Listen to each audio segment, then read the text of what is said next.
Evening USA. It's 12:04 in the afternoon Philippine Standard Time.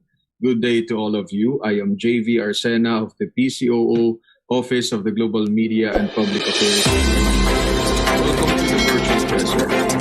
The Virtual Presser is PCOO's interactive online video platform pioneered and launched for the PCOO OGMPA for engaging with the global and local media and foreign audiences. Again, I am delighted to welcome our media participants joining us today from across the globe. Thanks to all of you for joining us. Today, we'll be speaking with Cabinet Secretary Karlo Nograles, the chairman of Zero Hunger Task Force, to talk about the programs and policies under the Zero Hunger Task Force to fight hunger and achieve food security in the Philippines. But just a short introduction about our speaker. Cabinet Secretary Karlo Nograles currently serves as a Cabinet Secretary appointed by President Rodrigo Duterte in November 2018 to head the Office of the Cabinet Secretariat and serves as a close advisor to the President to ensure close coordination among the different agencies of government such as the ILG, DPWH, DSWD, DOH, and others. He is the chair of the Interagency Task Force on Zero Hunger, National Irrigation Administration Cabinet Assistance System, and Cabinet Cluster Secretariat. Also a co-chair of the Interagency Task Force for the Management of Emerging Infectious Diseases. He was the chair of the powerful House Committee on Appropriations, which approves the national budget for the national expenses of the government during his three-term service as a congressman of the 1st District of Davao City, a lawyer by profession and recipient of prestigious awards such as Golden Globe for Excellence and Outstanding Congressman by Superbrands Marketing International. Good afternoon, sir. Welcome to the Virtual Presser.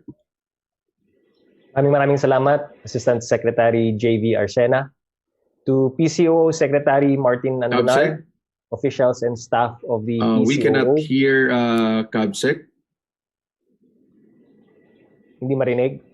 Okay pa, ayos lang natin konti yung audio.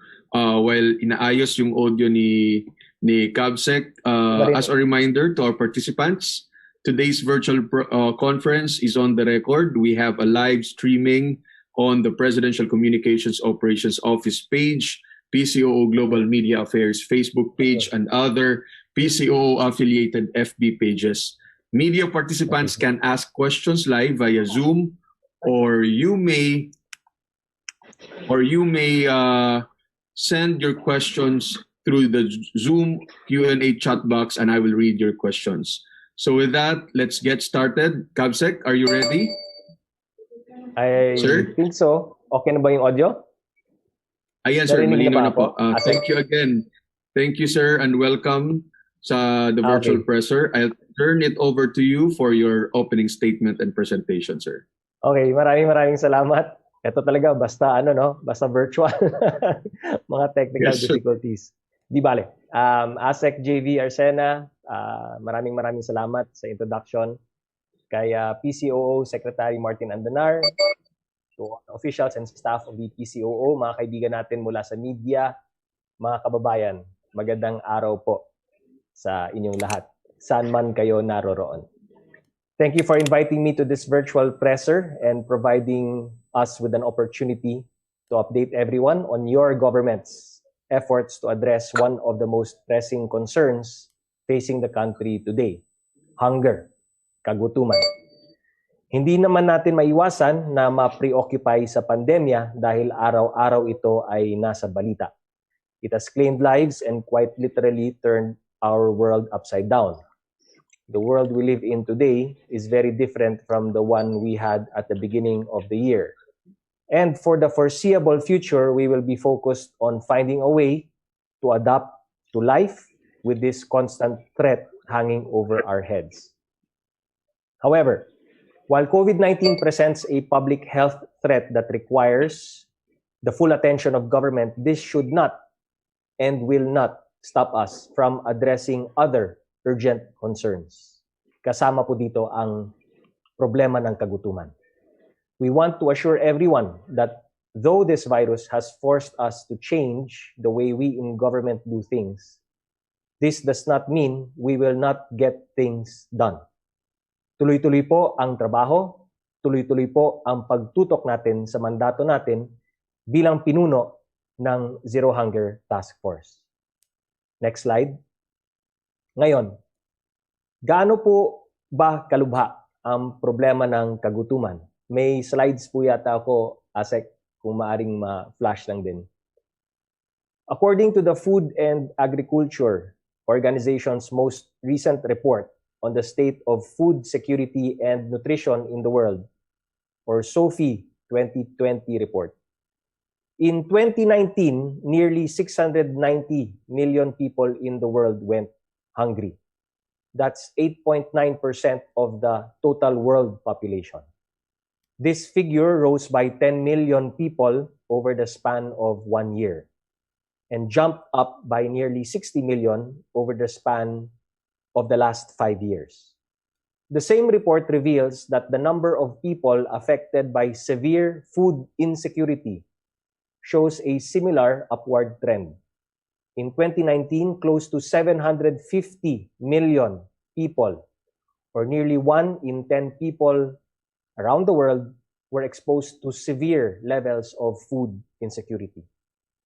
Combining the total effect of moderate or severe food insecurity, an estimated 2 billion people in the world did not have regular access to safe, nutritious, and sufficient food in 2019. Para bigyan ng konteksto, the world population exactly a century ago was just under 2 billion people. So despite all the advances in technology, medicine, agriculture, and food production, more people were affected by food insecurity in 2019 than there were people in the world 100 years ago. Next slide. So if recent trends continue, the number of people affected by hunger could surpass 840 million by year 2030. Tragically, all indicators show that the world is not on track to achieve zero hunger by year 2030. Experts, in fact, point out that after the world deals with the COVID-19 problem, hunger will be the world's next pressing problem alongside poverty. A preliminary assessment suggests that the COVID-19 pandemic may actually add between 83 to 132 million people to the total number of undernourished in the world in year 2020. That's this year. Next slide. Our country has not been spared by the ill effects of the pandemic. According to the most recent SWS Hunger Survey in July 2020, 5.2 million Filipino families, or 20.9% of Filipino families, experienced hunger at least once in the past 3 months. This is a big jump from the December 2019 hunger figure of 8.8%. The July 2020 numbers are also higher by 4.2 percentage points, or about 1 million more families from the May 2019 figure of 16.7%. This reflects the compounding effect of COVID-19 to the hunger problem in the country, particularly during the months where various levels of community quarantines were implemented. Of the 5.2 million families that experienced hunger, SWS revealed that an estimated 3.9 million families experienced moderate hunger, while an estimated 1.3 million families experienced severe hunger. These figures serve to emphasize the need to focus on this issue and to recognize the importance of understanding the contributing factors to hunger in order to identify and execute the strategies needed or that we need to solve it. Based on the work we have been engaged in for the past few months, we believe that hunger is a concern that can be addressed via the harmonization and acceleration of different government programs geared to solve our hunger problem. Investments in communities and the empowerment of organizations to provide support linkages. Next slide. So please allow me to provide some of you who may not know the background regarding our Zero Hunger Task Force. On January 10, 2020, President Rodrigo Duterte signed Executive Order number 101, creating the Interagency Task Force on Zero Hunger, designating me as chair of the task force, along with two vice chairpersons, the department secretaries of DSWD and Department of Agriculture. Our task, together with our various member agencies, is to ensure that the government's policies, initiatives, and programs are coordinated, responsive, and effective in ensuring food security and addressing hunger and malnutrition. With pressing issues of involuntary hunger, food security, malnutrition, child wasting, child stunting, mortality, and the like, persisting even more amidst this COVID-19 crisis, there is a pressing need to take a whole-of-government approach and, with all stakeholders involved, ensure a whole-of-society response to hunger. Next slide. So in order for us to do this, we have strategically identified 6 key result areas, or KRAs, while we craft the Zero Hunger Task Force's major deliverable, the country's first National Food Policy.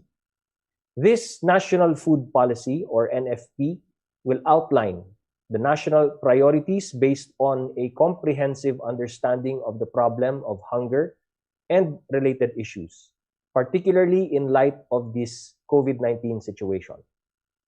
This will also serve as the Philippines' roadmap on how we will achieve zero hunger. These KRAs are KRA 1, Review and Rationalization of Existing Policies, Rules, and Regulations Relating to Zero Hunger. KRA 2, Ensure Available and Affordable Food. KRA 3, Secure Nutrition Adequacy. KRA 4, Secure Food Accessibility and Food Safety. KRA 5, Ensure Resiliency and Food Stability, especially in times of emergencies. And KRA 6, Ensure Information, Education, Awareness, and most importantly, people participation. So to ensure that each KRA is properly attended to, the Zero Hunger Task Force has been divided into 6 technical working groups to deliver on each KRA. Primarily, these technical working groups are tasked to determine the strategies, indicators, and annual targets, then monitor, assess, and organize the different activities in addressing the different phases of hunger. So for KRA 1, the TWG led by my office, the Office of the Cabinet Secretariat, is tasked to rationalize all policies, rules, and regulations related to all the anti-hunger efforts of government. For KRA 2, the TWG led by the Department of Agriculture is tasked to ensure that there is enough food supply, and to find ways to ensure that these are affordable and accessible. KRA 3, on the other hand, addresses what we refer to as hidden hunger. It will focus on food utilization, which is vital in gaining proper nutrition. The Department of Health, National Nutrition Council, being the lead of this TWG, has adopted to use the Philippine Plan of Action for Nutrition, or PPAN 2017 to 2022, as their basis for conceptualizing their roadmap. KRA 4, whose technical working group is co-led by the Department of Science and Technology and the Department of Trade and Industry, will handle food access and safety.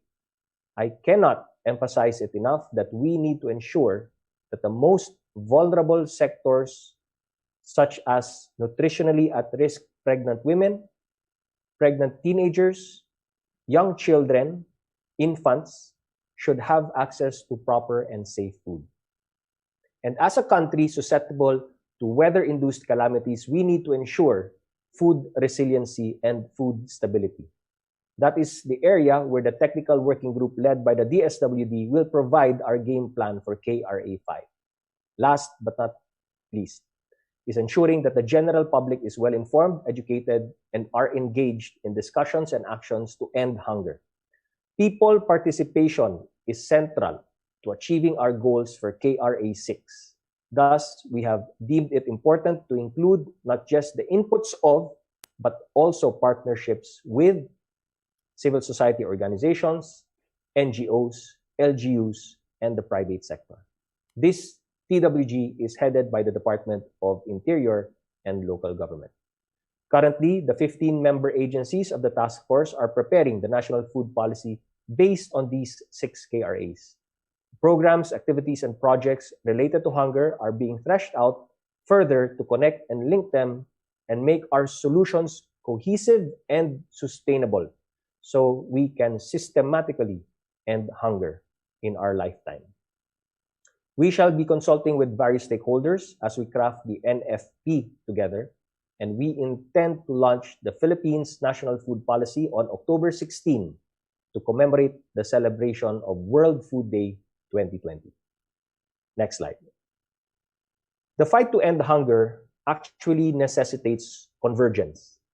One concrete example of such is the Task Force's banner program, the Enhanced Partnership Against Hunger and Poverty, or EPAHP.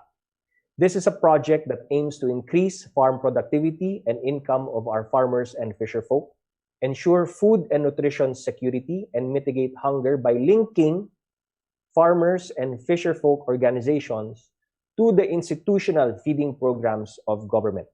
That way, we ensure that these community-based organizations have ready buyers of their produce without passing through middlemen. Under EPAHP, the school-based feeding program under DepEd, the supplemental feeding program for the SWD Child Development Centers, patients confined in DOH or government-run hospitals, and detainees being fed in jails under the DILG BJMP will be supplied directly with fresh products from our local farmers and fisherfolk. EPAHP also facilitates the provision of support programs and services from partner agencies, including TESDA, NIA, DOST, DTI, DA, and Land Bank. Thus far, all 19 partner agencies have committed to making EPAHP work. Next slide.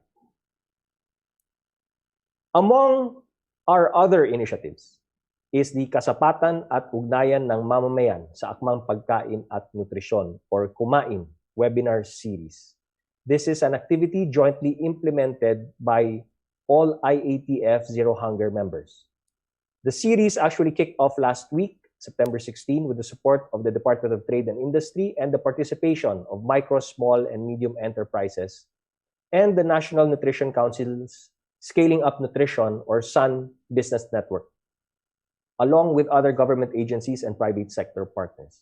The objective of holding these Kumain webinar series is to conduct collaborative activities relative to addressing hunger and malnutrition by enhancing awareness of the ongoing concerted efforts towards meeting the Sustainable Development Goal number 2, or Zero Hunger, sharing current national government nutrition-specific interventions and feeding programs, as well as future plans, and eliciting active collaboration between and among the national government, local government units, private sector, civil society organizations, the academe, and development partners as the country addresses hunger.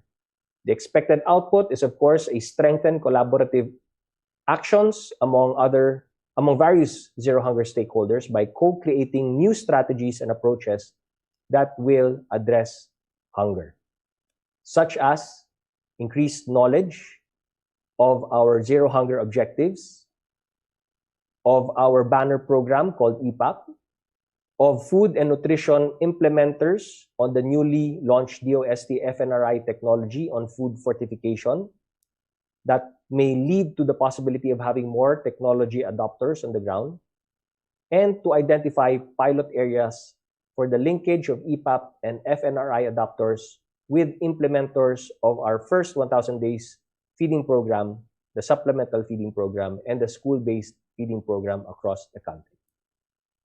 And for my last slide.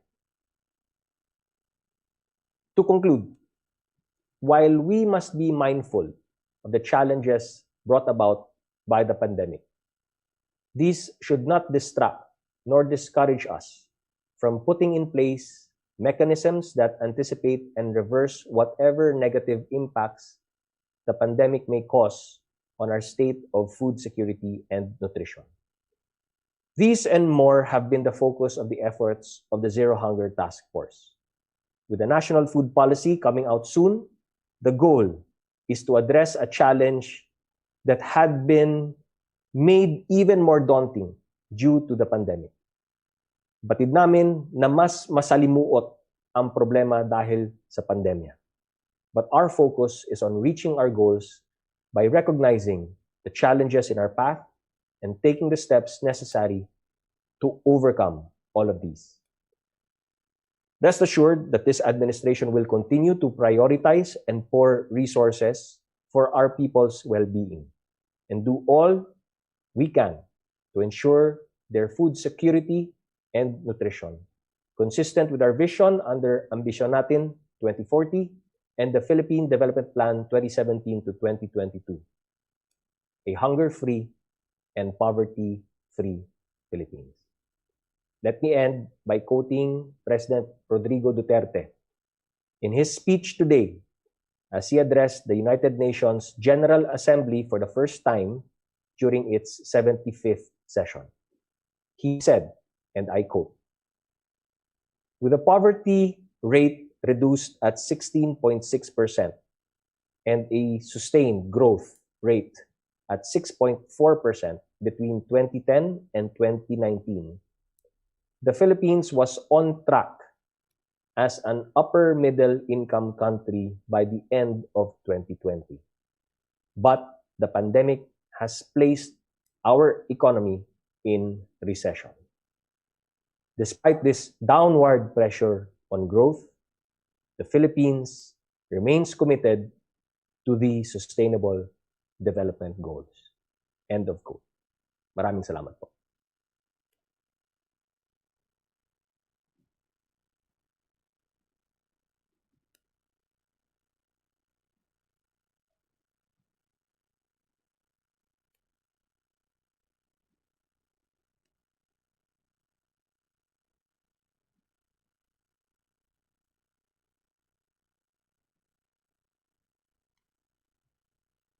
Okay, thank you very much, Cab.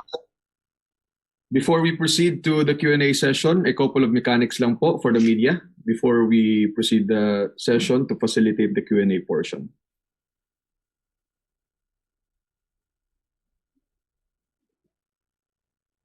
Mechanics for the Q&A portion. 1. Make sure that you join the Zoom meeting room with your name and the name of your media outlet. 2. Questions sent in advance by the media will be read in order of submission. 3. To ask a question live, you may click the raise hand button or notify me through the Zoom Q&A chat box. I will then call your attention when it's your turn to speak. 4. Please state your name and media outlet before asking your question and say to whom your questions are directed to.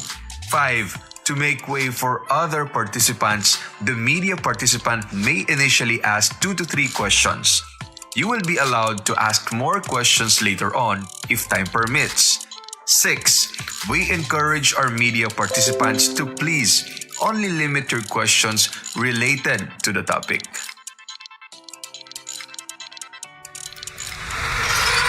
The question and answer will come from Lip Wang of Guangming Daily, China. Lip, good morning. Good afternoon. Hi, good afternoon, JV. Hi. Go ahead. Good afternoon, Secretary.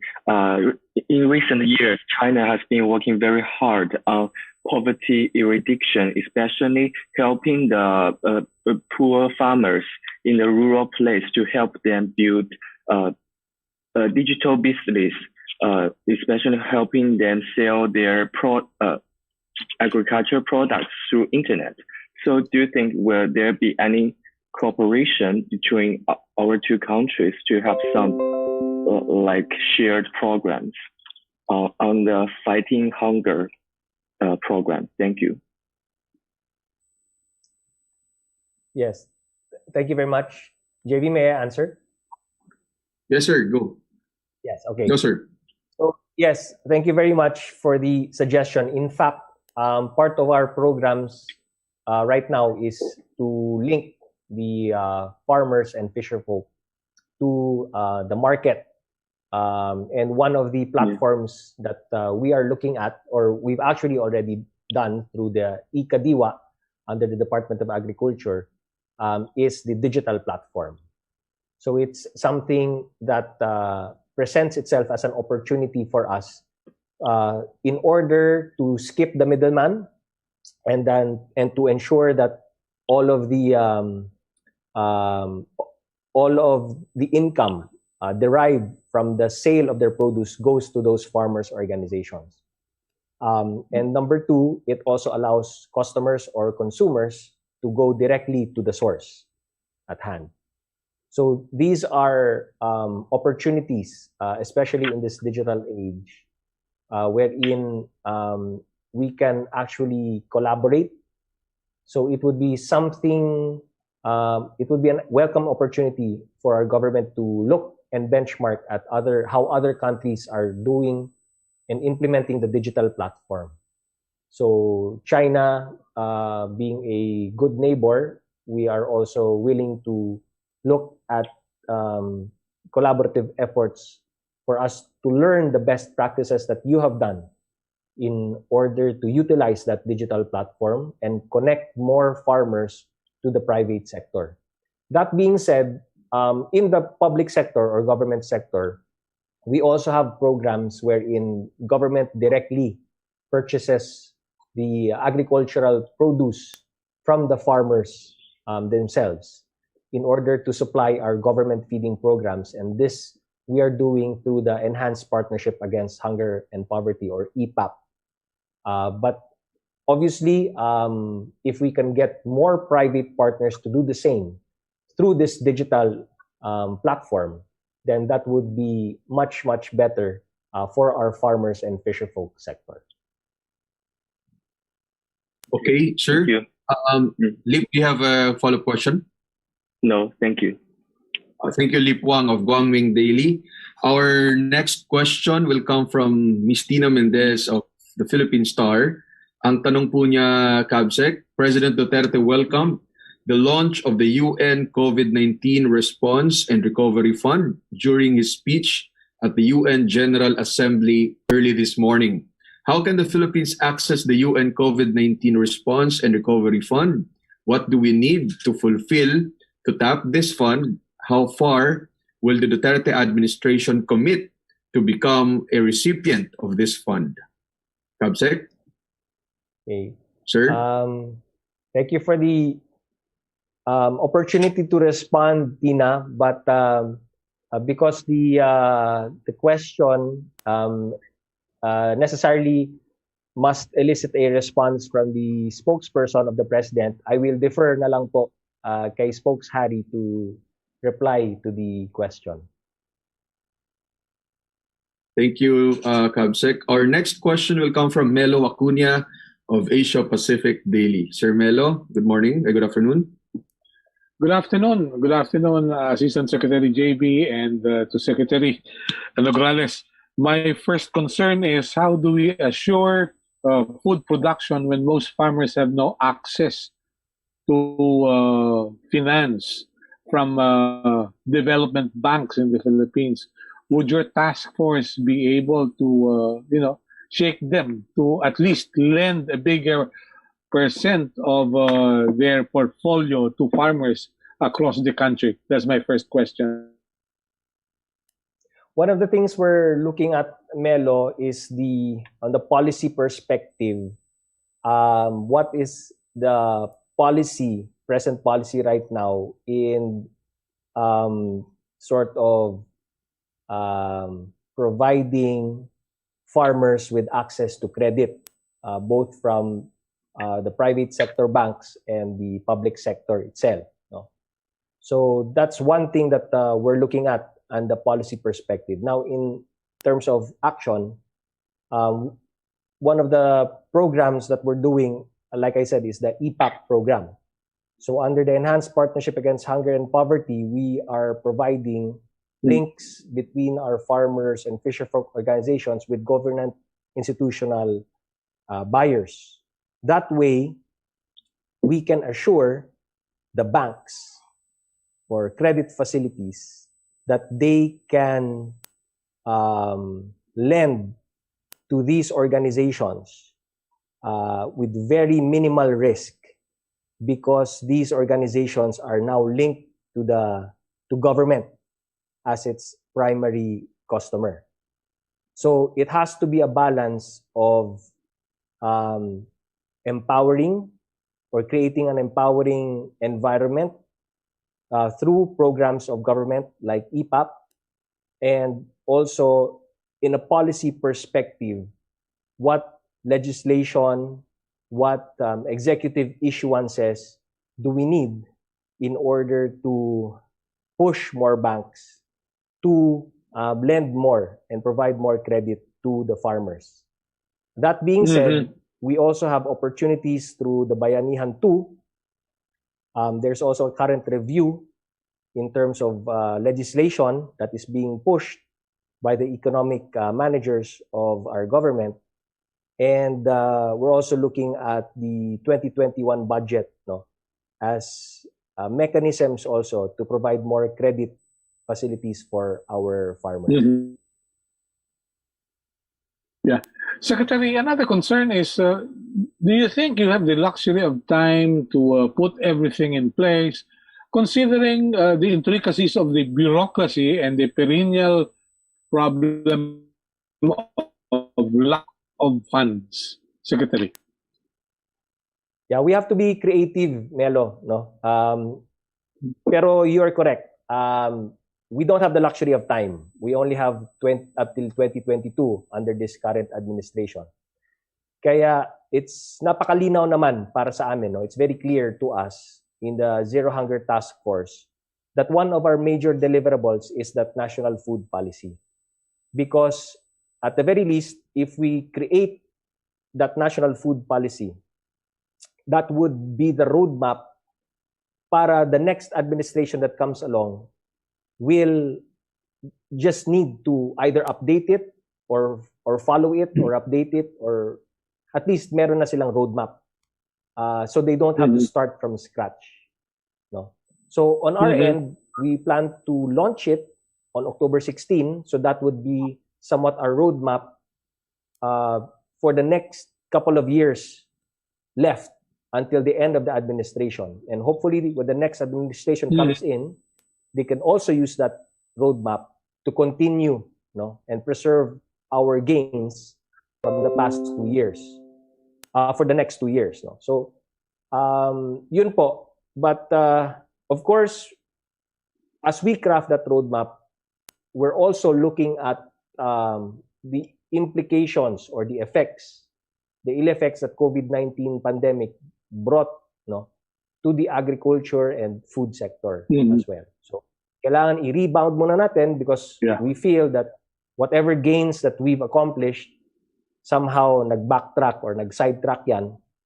But we have to get it back on track, and then hopefully the next administration will just continue what we've started. Okay. Yeah. One last point, Secretary. Cuban President Bermudez last night cited ILO figures which said that 305 million jobs have been lost and more than 1.6 billion workers have their livelihoods at stake. Would there be enough programs from your end to generate more employment and make them productive so that we can at least answer the problems that we have today as far as poverty is concerned? Yes, actually, if you look at our roadmap, and the different key result areas, there are a lot of opportunities there for production, for productivity, and for employment. So in the KRA 2, for instance, has to do with food productivity. And as you can see, based on our economic indicators, it seems that the agricultural sector was our saving grace. And I think with the directive of the president to pour more funds for the plant program, there's going to be a lot of opportunities there, no? Whether for business or for employment. Food production will be one of the sectors that will be really supported by the government. So we can provide jobs, at least in the rural countryside. Rural employment would be the focus there. KRA 4 has to do with accessibility of food. So this is where the urban markets come in. And we're not only talking about physical markets, but digital markets as well. Now, we were talking a while ago about that digital platform to link farmers to the markets, to consumers, with the digital platform. So not just on the physical market, but also in the digital aspect. There are a lot of opportunities for business and for employment there. The KRA 3 has to do with nutrition. And we know that, especially right now with this pandemic, health is a concern, a vital concern.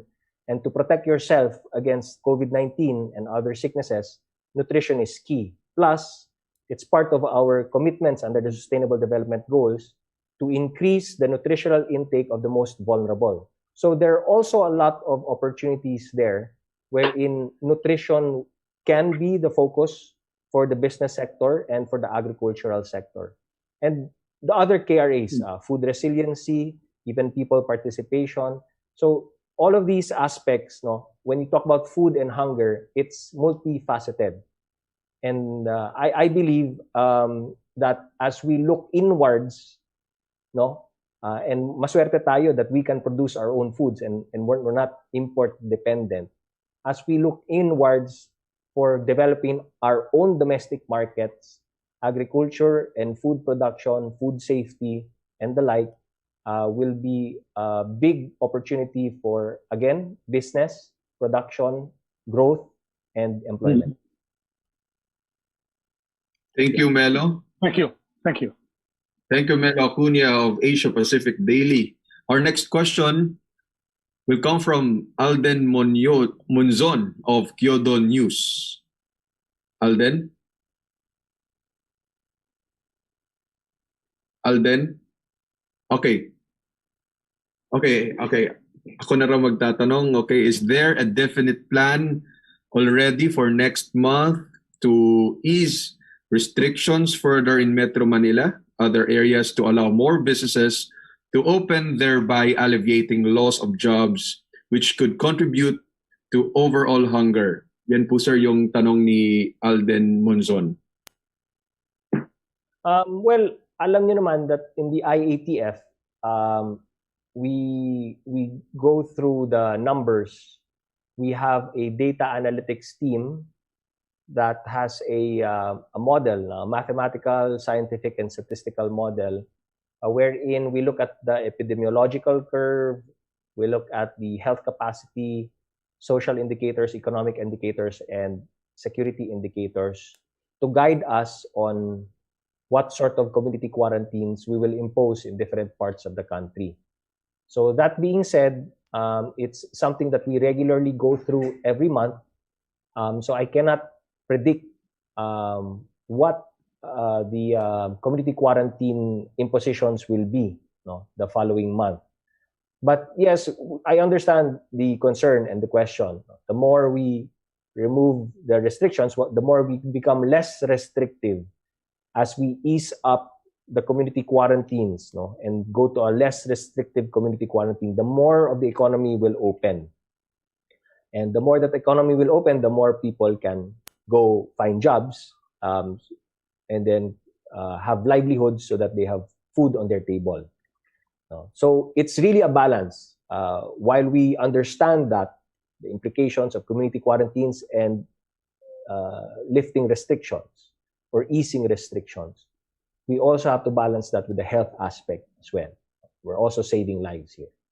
So that being said, I think the spokesperson has also mentioned about a new classification, which is the classification of new normal, wherein if we see a locality that has had no COVID-19 transmissions locally, for the past, let's say, weeks, then there is an opportunity for us to create a new classification of the new normal.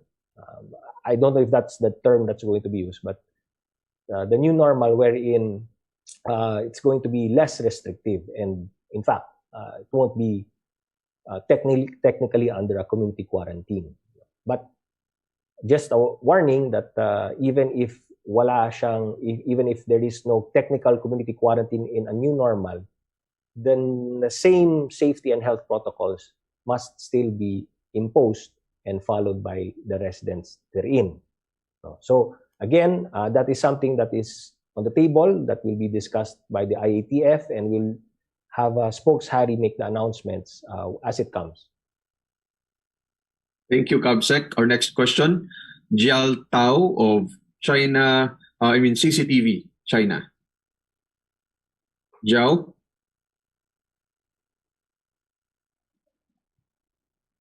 Jiao, go ahead, Jiao.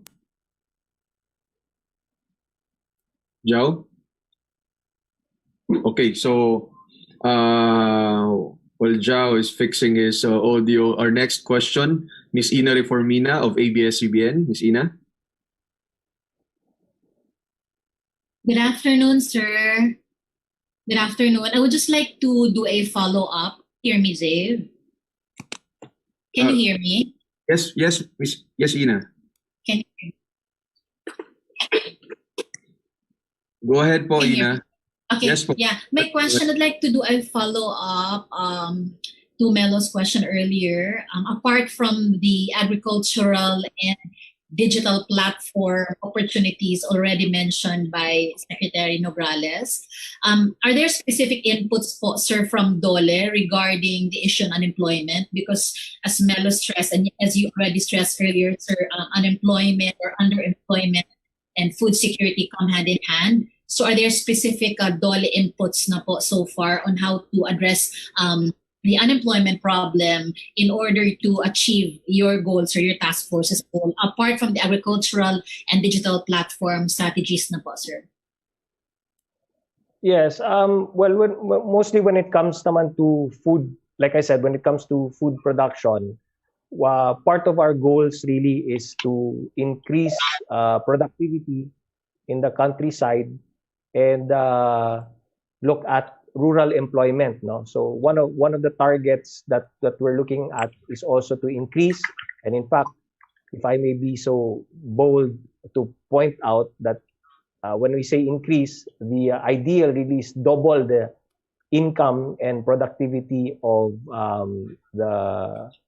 our farmers and fisher folk, or those in the rural and countryside. So yun yung aming, that is our target and that is our goal when it comes to rural employment. So that being said, sa food production side, doon naman sa market side, that's where urban employment naman comes in. So that's really the development of markets, the development of the digital platform, the development of opportunities for buyers in the urban areas to directly access and buy directly from rural, and to make that connectivity between the rural and urban markets, the supply side and the demand side as well. So from there, maraming businesses, and with many businesses, we hope to get more MSMEs to flourish in both the demand and supply side. And we know that MSMEs is the biggest generator of jobs and employment in the country. So these are our targets. Ina, Sir, one follow-up.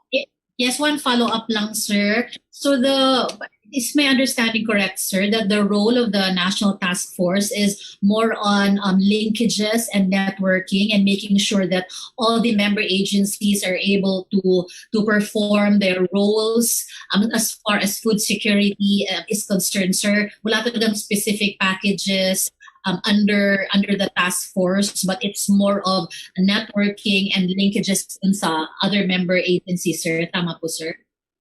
Yes, just like the IATF, siguro if we use if we use as an example the IATF on managing of emerging infectious disease, wherein it's really a way for us to coordinate all efforts of government. No? In the same manner, the IATF on zero hunger is also creating a coordinated effort to fight hunger in the country, to achieve zero hunger by 2030 as part of our commitments as Sustainable Development Goals. So part of the coordination efforts really is to map out what are the present policies that we have in place, what are the present programs, activities, and projects that are being done by the different member agencies in their own spheres to create coordination so that there is convergence while different government agencies and departments have their own PAPs. There are also areas for convergence, just like what we did sa Enhanced Partnership Against Hunger and Poverty, as an example.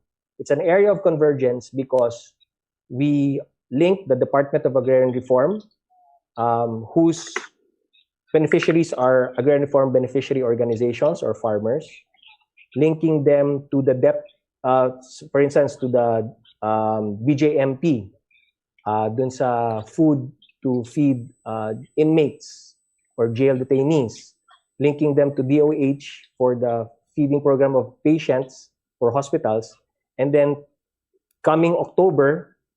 coming October, the school feeding program of the Department of Education, plus the supplemental feeding program of DSWD for their daycare centers. So that is a convergence program wherein, while different departments have their different programs, projects, and activities, there is a way that we can all converge together and benefit multiple beneficiaries: the ARBOs, the farmers groups, the children, the hospital patients, etc. So that way, we accomplish all our targets together. That being said, by mapping out all of these things, policies, programs, activities, projects, we will also see gaps. And the gaps are the opportunities wherein we can now dictate or spell out what additional policies, programs, activities, and projects that we can implement in order to fill up those gaps. As an example, we have a law that we like to call the first 1,000 days of life, Pagkain at Nutrition para sa Magnanay Act. The question is, it is a law, but what is a specific project that government is implementing in order for us to attain the objectives of that law? So right now, meron pilot. The National Nutrition Council is piloting a program, a feeding program for nutritionally at-risk pregnant women. But it is not as big or as wide and as well-funded as our DepEd school feeding program and the DSWD supplemental program. While DepEd has as its list of beneficiaries about almost 2 million children, school children, and DSWD has about more than 1 million daycare center children, yung sa pregnant women, nagpa-pilot pa lang tayo. So that's a gap, wherein we can now spell out a policy. Well, the policy is already spelled out, but spell out a program, activity, or project that will create a new project para magkaroon tayo ng bagong feeding program, pero ito tailored fit to the first 1,000 days of life. And 1,000 days of life include the life of the child while in the womb of the mother, all the way up to the mother gives birth to the child, all the way up to the child reaches 2 years old. So that's one specific gap that we're seeing wherein government intervention must come in. Okay, thank you. Thank you, sir. Thank you, JV, ASEC JV. Our next question from Jal Tao of CCTV. China has successfully controlled the epidemic and achieved positive economic growth. Do you think it is important for the global economy recovery? Does the Philippines have any plan to strengthen the cooperation with China and promote the economic recovery? I think economic recovery necessitates different countries coming together and promoting exchange and trade, no, among countries. That's how we get the global economy working again. We cannot allow COVID-19 to just force us to retreat to our own domestic economies. That's not healthy for each and every country. No, we have to get trade, world trade, international trade also back on its feet. So yes, while countries right now have perhaps a tendency because of this pandemic to look inwards and try to create economic activity within its own domestic economy just to get the economy running. In the medium term, and I think now is a time to already start the ball rolling. The international trade must renew and begin again. No? So us being neighbors, necessarily trade within our region, and for us to survive together, must begin again. Thank you, Cabsec. Our next question from June Caniete of Techcast Media, Hong Kong. June, good afternoon. Hi, June. Hello. Okay na? Yes, malinaw po. Okay. Yes, sir. Greetings from Hong Kong, Cabsec and ASEC. Okay, actually, my clarification notes are quite lengthy, so I put it on the chat right now. So, but anyway, I can read through it. Okay, let me just briefly put my first question in context.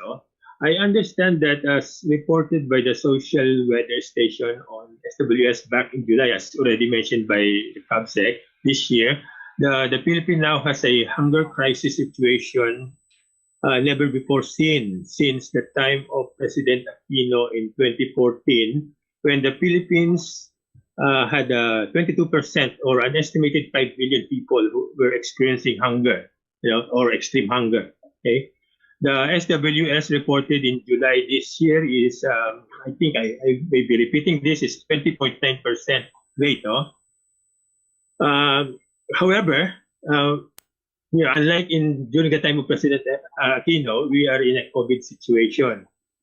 Now, why I mentioned that past data at the time of President Aquino is the fact that if a normal situation like that, extreme hunger can happen, how much more if we are in this kind of dire situation. So beyond the policy formulation, what I would like to ask is, what is I have a second question after this. What is the urgent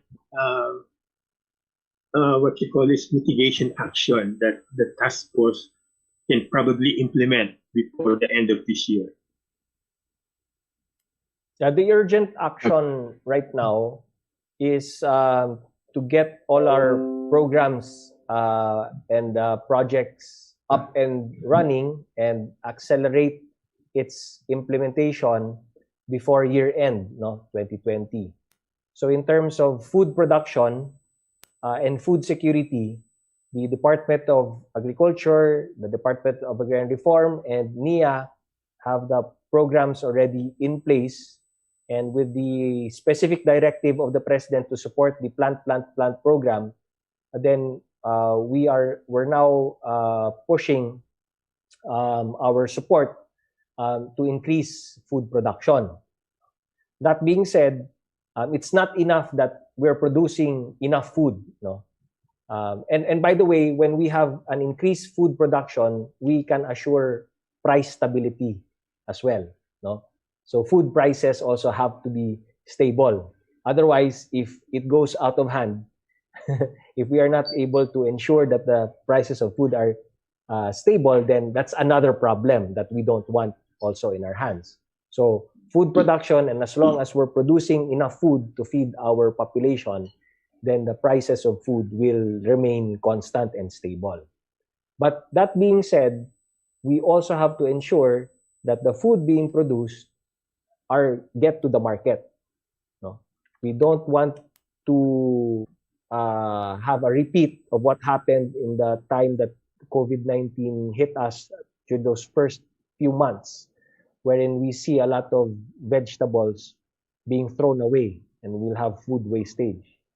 So both the physical platform, and that would mean the Department of Agriculture, in fact, coming in to ensure that logistics-wise, the food from the countryside or the rural areas get to the urban areas, get to the market. But that's the physical aspect of things. But since high-tech na tayo ngayon, we have to ensure that we're also able to use the digital platform.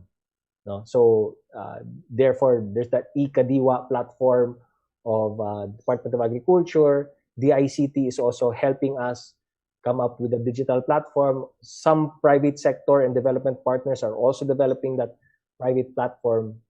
But that being said, also, even if we have food, even if they're available in the market, we also have vulnerable sectors of our society who, because of the pandemic, have no means to buy or pay for their own food. So dito papasok yung mga government interventions. Like what I said, beginning October, classes will resume in DepEd, in public schools, DepEd public schools, and daycare centers being run by DSWD.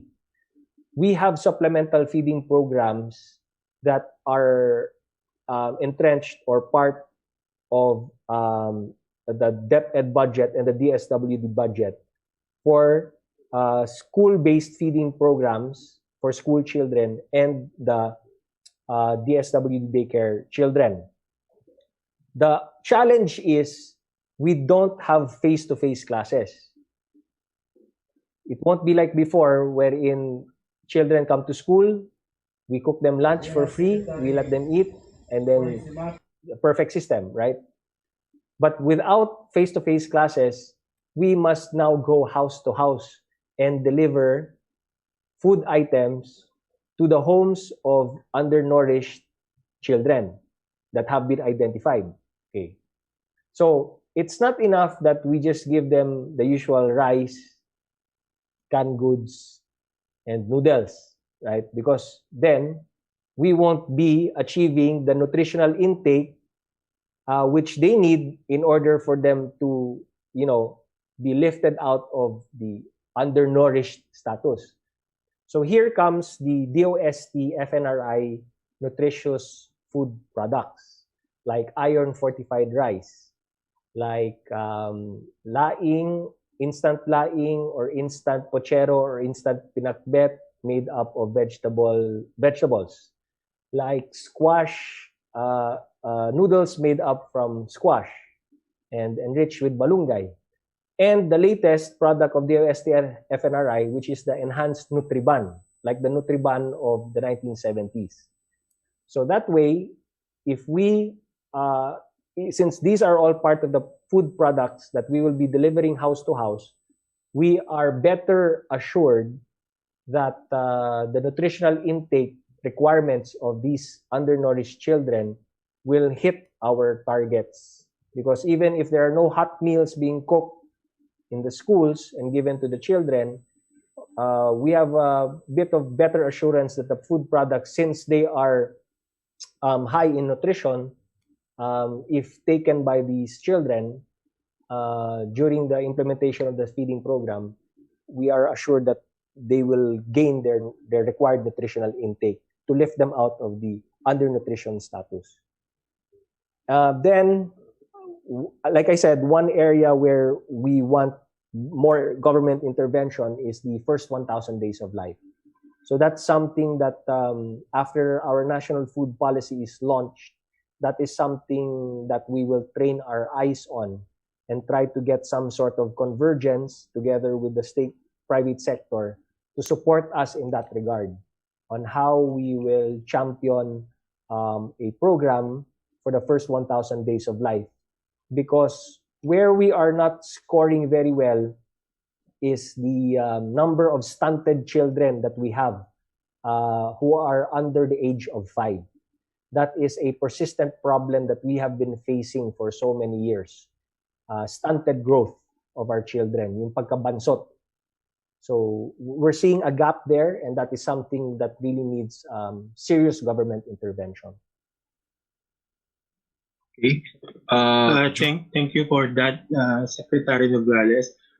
Can I have one more question? Go ahead, sir. Follow-up. Can I have one more follow-up question? Okay. My experience in Hong Kong, living here for decades now, is more with the international NGOs that are actually focusing on hunger and poverty. And these huge NGOs here in Hong Kong are actually providing assistance to China. If China needs these big NGOs to help them in terms of hunger and poverty, I think for like the Philippines would benefit so much from working with these kind of NGOs. As the good secretary said, we cannot have even in the COVID situation, we cannot just do a local thing. We have to do the international, but not just in trade, but in working with more experienced NGOs in terms of poverty and hunger. So is there a part in the policy of the task force to actually work with these big international NGOs like World Vision, Oxfam, to mention? Yes. In fact, one of our KRAs is people participation, and this is providing opportunities for CSOs, NGOs to come in and help us. So part of the mapping out of our national food policy is to look for areas of convergence with the private sector, and that includes academe, CSOs, NGOs, even LGUs. So we will identify in the national food policy what sort of convergence points where we can have more participation and partnerships with people outside of the public sector. So yes, and that would include also international organizations and development partners as well. Thank you. Thank you, Cabsec. Thank you, June Cañete of TechCast Media Hong Kong. Our last question will come from Dick Villanueva of PTV Europe from Paris, France. Sir, good morning. Good morning, Jan. Hello, good morning po. Naririnig po ninyo? Yes, sir. Loud and clear. Okay, bonjour from Paris. Ayan, okay. Good morning po sa inyo lahat at good afternoon po dyan sa Pilipinas. Isa lang ang question ko kay Secretary Nograles. The Philippines hopes to totally eradicate hunger by 2030. What are the programs being implemented and sought by the task force in relation to this? What is the progress of this program since the establishment of the task force? Yes. So, like I said, meron po tayong mga KRAs, 6 KRAs. And each of these 6 KRAs, meron po tayong mga we've identified the deliverables per KRA. So what are the projects, programs, and activities? For instance, in terms of food production. So then we will also identify what our baseline is. So we will have measurements in food production, like how much levels of production in terms of rice, in terms of corn, in terms of high value products. And then we'll also look at, in terms of food production, what sort of infrastructure is being given, whether it's farm-to-market roads, whether it is post-harvest facilities, whether it's irrigation. So where are we now? Then what's our baseline? And then what are our targets? When it comes to nutrition, we look at certain other measurements like what is the level of stunted children under 5 who are stunted, who are undernourished. What is our targets? Okay. Then juxtapose that with what are our programs to reach our targets. So when it comes also to accessibility, we look at what are the programs or interventions of government to take care of the most vulnerable sectors of society. The feeding programs that we have in DepEd, how many school children being fed, etc., etc. Then food safety, the same thing. Then for food resiliency, what are our programs to ensure that our food systems are resilient, that we are following the protocols so as not to contribute to climate change, to ensure crop insurance, let's say, or what are the programs in place so that when a pandemic or a climate or an emergency situation hits the agricultural sector, what government interventions come in immediately in order for us to normalize or put back on track the food system, the food value chain, etc., etc. Then in people's participation, awareness, campaign, what are our programs for that? What are our programs for food wastage, or to say zero to food waste, etc., etc. So that's all part of the national food policy. So our immediate assignment right now is to draw that roadmap and launch it on October 16. And so that's where we have been concentrating on. And by October 16, once that roadmap is established, then we will get the commitments of all departments, agencies, and all stakeholders to commit to delivering on that roadmap. That being said, our other accomplishments, like I said, in terms of banner programs like the Enhanced Partnership Against Hunger and Poverty, where we've linked up agrarian reform beneficiary organizations to institutional feeding programs like BJMP or Department of Health. We have already been able to cover all regions. So in all regions, except Region 6, because we're launching it next week. But once we launch it next week, we would have covered all regions. And then we're going to do a second round. But to put it bluntly, all regions now have an EPAHP program running. And then we're going to do a second round so that to get more farmers involved, more government agencies involved, etc., etc. Then the Kumain webinar series, wherein what we really want to do is get more stakeholders involved, aware, and empowered and engaged in our zero hunger efforts. So far, these have been the accomplishments that we've done.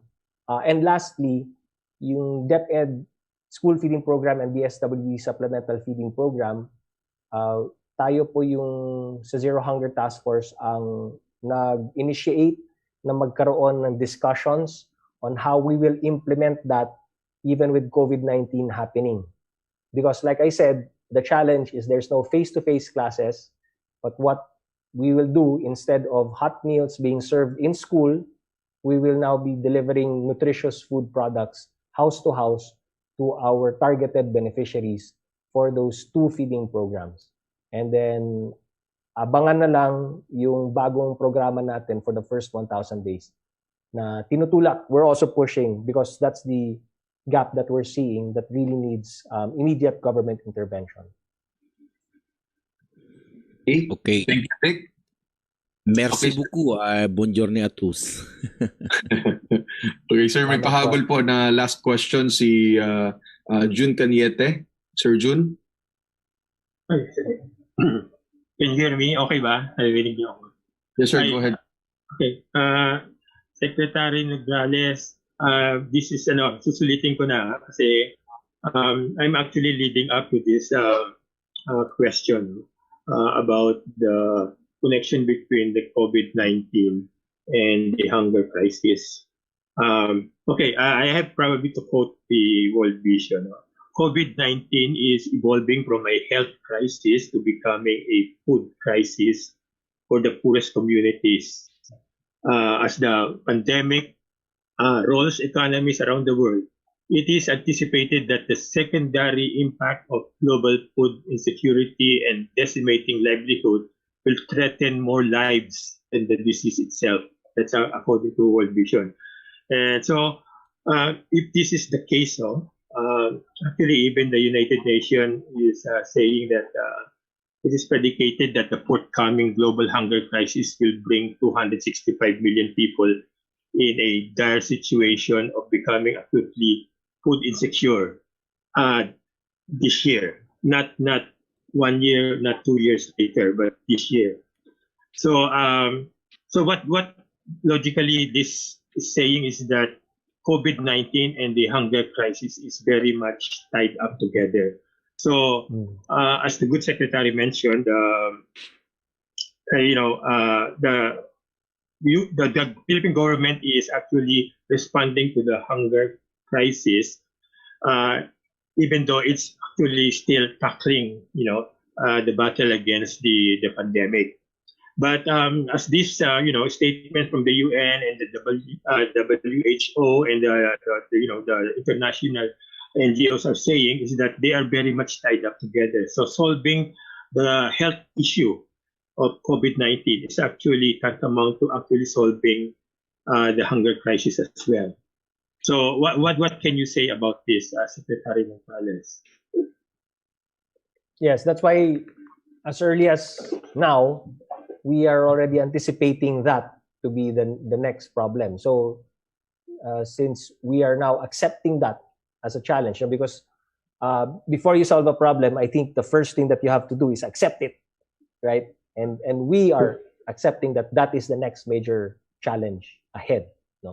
And by accepting the problem, we now look for ways for us to overcome the problem. And now is the time for us to really converge together, get our heads together, and find a way in order for us to address this. It's the next pandemic after COVID-19 is actually hunger, the hunger pandemic. So ngayon pa lang, dapat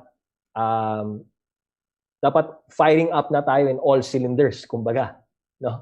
While we're battling the COVID, huwag nyo kalimutan itong problema ng kagutuman.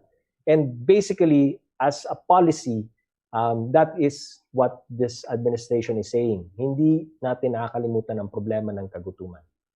So, how do we solve this right now? You have to look at the different sectors involved here. First, there's the formal sector who need to get back to their jobs so that they can have food to eat, have money, earn a living. Formal sector, it's a formal sector, they have to get back to their jobs so that they'll earn a living and feed themselves and their families.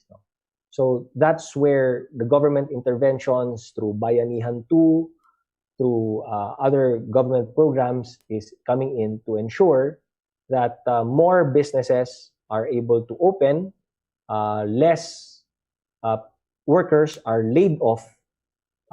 In fact, if the laid off workers can also go back to their former employers or be employed again, then so much the better. So we have programs for that as well. Then we have the informal sector.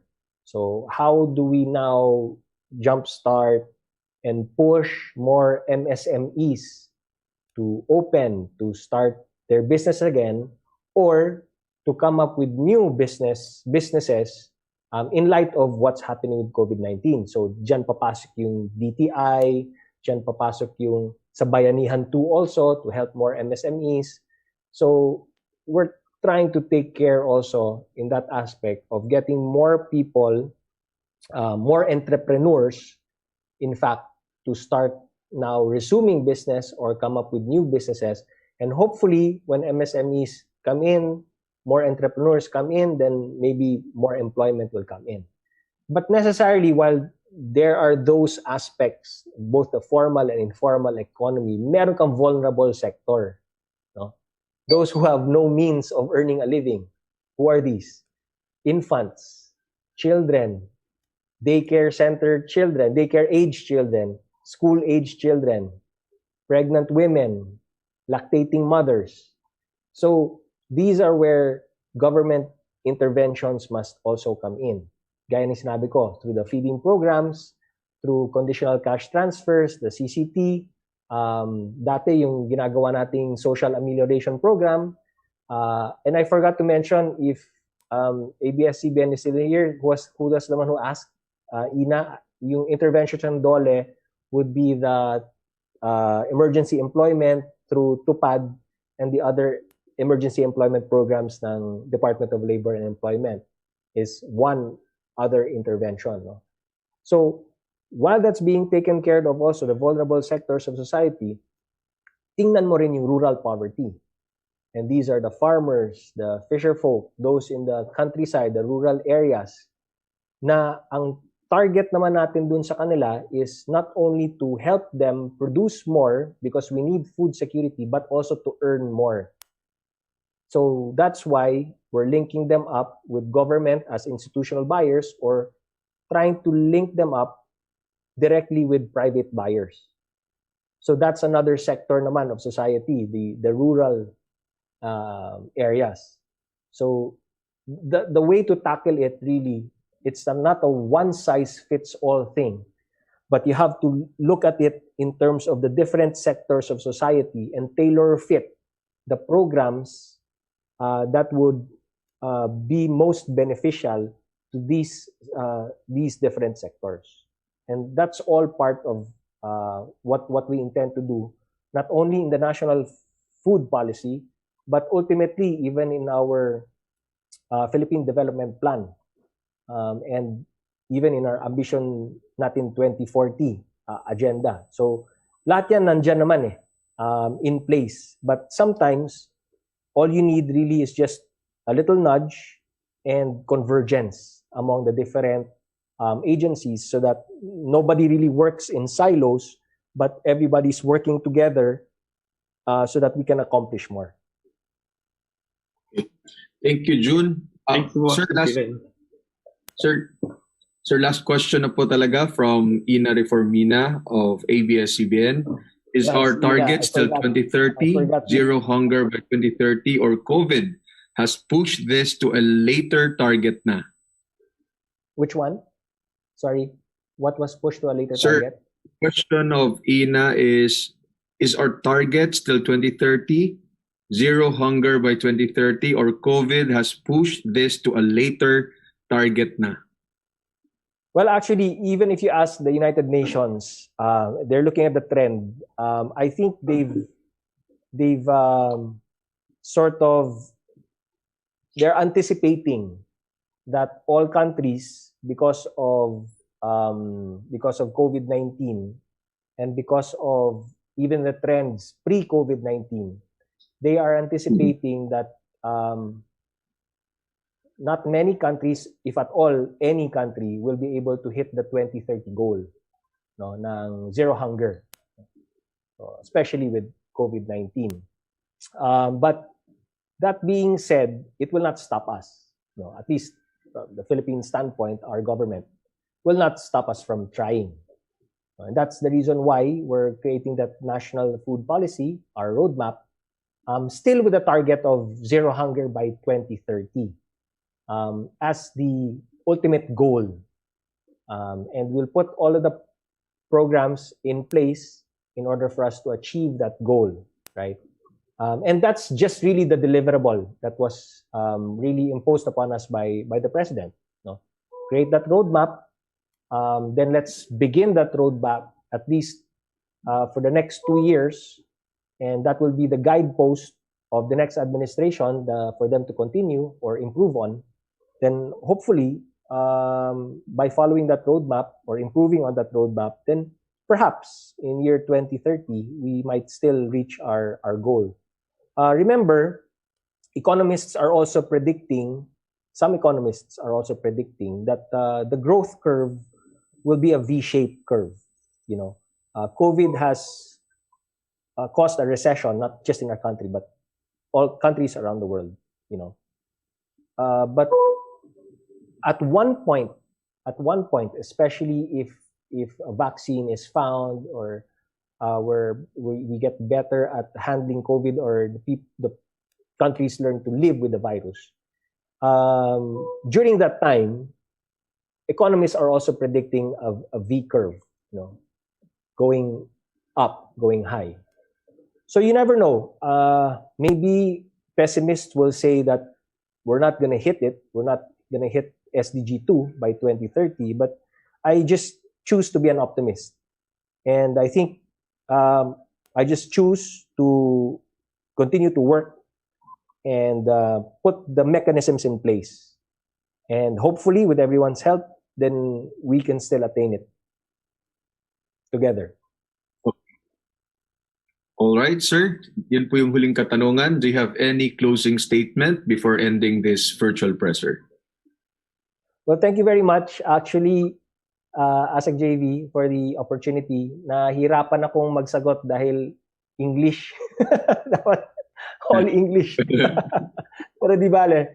I can parang mas maka-express ka kasi pag Filipino. But I'd like to thank all of the foreign correspondents, all of our friends from the media, not just in the Philippines but abroad, all our kababayans who are abroad watching, and those who ask their questions. I just like to assure everyone that government has not forgotten the many different issues and concerns that come with this COVID-19 pandemic, and one of which that we're really taking a very close look on and really focusing our attention on is hunger and poverty. We have not forgotten the commitments of President Duterte to the people of the Philippines, to his countrymen, to our countrymen. And COVID or no COVID, we will remain committed to those promises and put in all the mechanisms and implement all of the mechanisms in order for us to hopefully reach all of these goals. Because ultimately, these are not just numbers. These are real people, real lives that we have to change for the better. Maraming salamat po. Thank you.